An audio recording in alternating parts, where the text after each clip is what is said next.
The Three Little Pigs, a traditional story read by Chuck Brown. Once upon a time, there was an old sow with 3 little pigs, and since she did not have enough to give them to eat, she sent them out on their own to seek their fortune. The first little pig that went off met a man with a bundle of straw, and said to him, "Please, sir, give me that straw so I can build myself a house." Which the man did, and the little pig built a house with it. Then along came a wolf, who knocked at the door and said, little pig, let me come in." To which the pig answered, "Not by the hair of my chinny chin chin." "Then I'll huff, and I'll puff, and I'll blow your house in," said the wolf. So he huffed and he puffed, and he blew his house in. And the wolf ate up the first little pig. Now the second little pig met a man with a bundle of shrubs, and said, "Please, sir, give me those shrubs so I can build myself a house."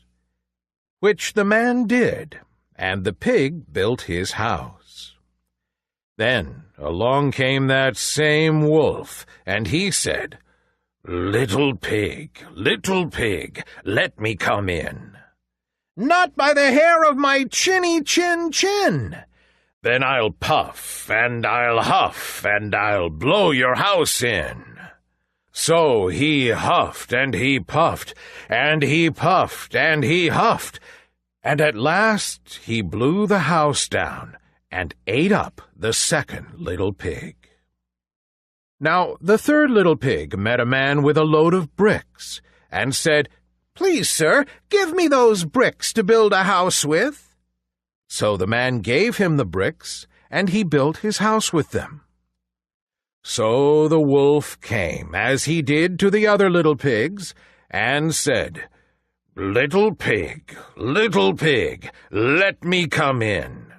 "Not by the hair of my chinny chin chin."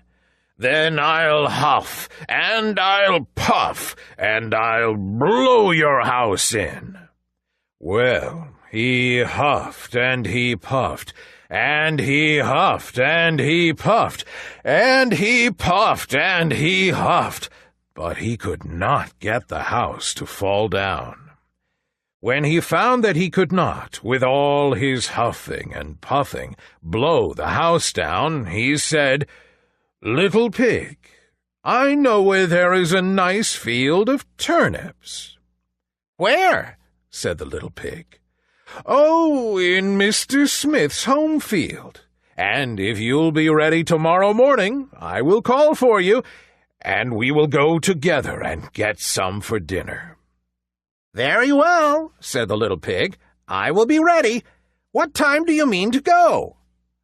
"Oh, at 6 o'clock. Well, the little pig got up at 5, and went and found the field, got the turnips, and was home again before 6.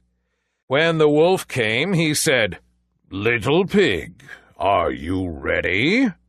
"Ready?" said the little pig. "I have already been to the field and come back again, and I got myself a nice pot full of turnips for dinner." When he heard this, the wolf felt very angry, but he thought he could outsmart the little pig somehow or other. So he said, little pig, I know where there is a nice apple tree." "Where?" said the pig. "Down at the merry garden," replied the wolf. "And if you will not deceive me, I will come for you at 5 o'clock tomorrow, and we will go together and get some apples." Well, the little pig woke at 4 the next morning, and got up in a hurry, and went off for the apples, hoping to get back before the wolf came. But he had farther to go, and he had to climb the tree, so that, just as he was coming down from it, he saw the wolf coming, which, as you may suppose, frightened him very much. And when the wolf came up, he said, "Little pig, what? Are you here before me once again? Are they nice apples?" "Oh, yes, very," said the little pig. "I will throw you down one." And he threw it so far that, while the wolf was gone to pick it up, the little pig jumped down and ran home. Well, the next day the wolf came once again and said to the little pig, "Little pig, there is a fair in the town this afternoon. Would you like to go?" "Oh, yes," said the pig. "I will go. What time should I be ready?" "At 3, said the wolf. So, as he had done before, the little pig went off before the time they had discussed. He got to the fair, bought a butter churn, and was on his way home with it when he saw the wolf coming. He did not know what to do. So he got into the churn to hide, and in doing so it got turned around, and then it began to roll, and it rolled down the hill with the pig inside it, which frightened the wolf so much that he ran home without going to the fair.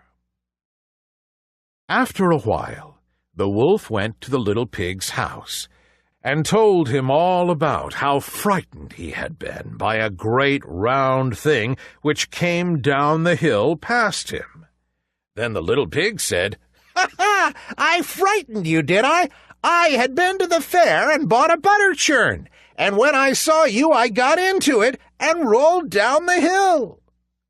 Then the wolf was very angry indeed, and he declared that he would eat up the little pig, and that, in fact, right now he was going to come down the chimney after him. When the little pig understood the wolf's plans, he hung up a pot full of water, made a blazing fire in the fireplace, and, just as the wolf was coming down the chimney, he took the cover off the pot, and in fell the wolf. And the little pig put the cover back on again in an instant, boiled him up, ate him for dinner, and lived happily ever after. The end.